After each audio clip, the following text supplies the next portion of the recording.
I started as a group instructor and I had to walk in the floor, like yelling at people. And it just was not me. I needed like 4 cups of coffee before every session to get myself ramped up. But yeah, it was never me. And my guys have never needed that.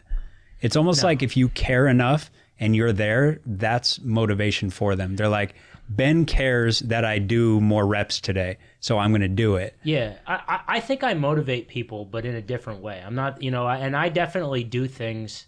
There's a lot of psychology to being a trainer, too. I definitely, with athletes, I play them all against each other to get them to get stronger, get them to go harder on their conditioning and stuff like that. I let them know what the guy before him did, and I might even exaggerate what the guy before him did to get him to do a little bit more. I do all that kind of stuff.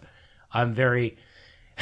I have a joke with my clients that I'm very honest about lying all the time, but I always lie to them. If I'm timing them on something, I'll shimmy the time, or I'll lie to them about how much weight's on the bar all the time. Yep. I do all that type of stuff, or I'll tell them what the person before them did to try to get them to lift more, but I'll pump up what the guy did, all that type of stuff.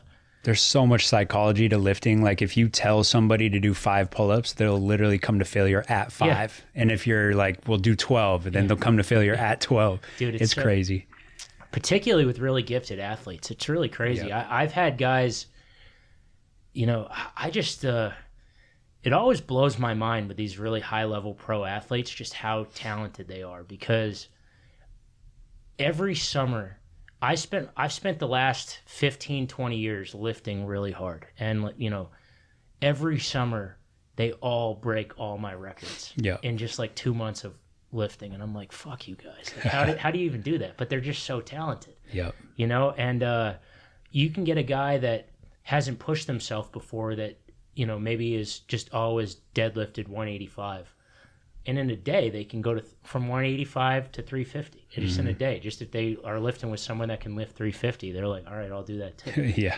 Whereas me, like, I know my maxes are my maxes. That's like, I can't even hit my maxes most days, not even close. Mm-hmm.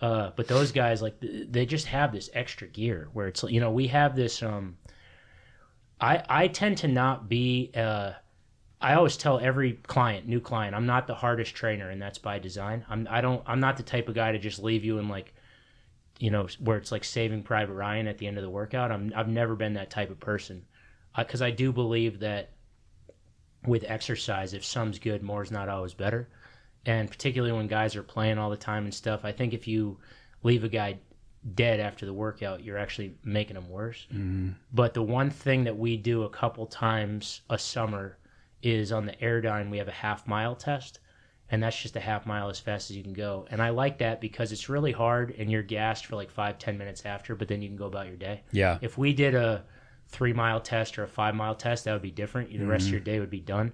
But it's just half-mile.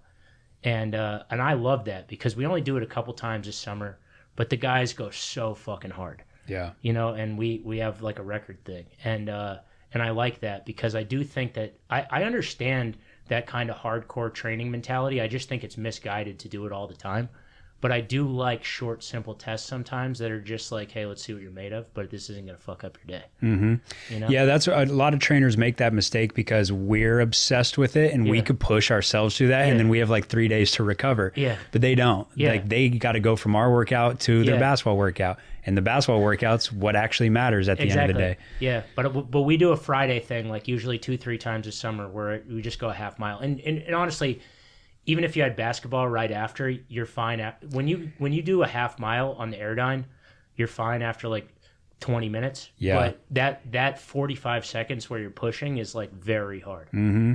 Yeah, that Versa Climber's kind of like that. But when we go like do sand hills or like yesterday we did the Culver City steps. Oh, that's fun. And because it's all concentric, like it burns like crazy while you're doing it, but then you're like on the drive home and you're like, actually, I'm good. Like I could go do it again. So funny story. I don't know. Most people probably do it. Listening haven't ever done the Versa Climber, but I used to do.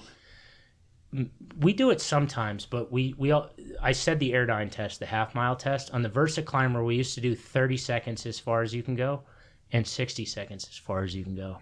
And we stopped doing the 60 because I realized it's just too hard. And the person I realized it on is me. But it was right when Myers Leonard went to the Miami Heat, and the strength coach there told me that they do a test a minute as far as you can go, and anything over 300 feet is like flying on the VersaClimber. Yeah, that's next level on the VersaClimber, especially if you're doing like the big range of motion. Guys will get on and do like really small, and like that's tolerable for a minute. Have you ever seen how we do it? Sometimes I post the guys, we bottom out. You have to hit the bottom. Oh, you go full, yeah. But that's the way to get the fastest times, but it's also hard. Yeah.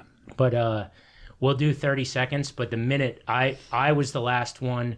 I don't know if you're like this, but any trainer that tells you that nobody's ever been hurt training with them is probably lying, or they don't push the guys. Yeah. But I learn. I'm kind of like in baseball it's 3 strikes and you're out, but I'm always 2 strikes and you're out with like an exercise. I'm admittedly kind of a mom, but if I see shit go down on something, sometimes I can justify like, oh, maybe this was just like a blip. But if it happens twice, I'm like, we're not doing that anymore.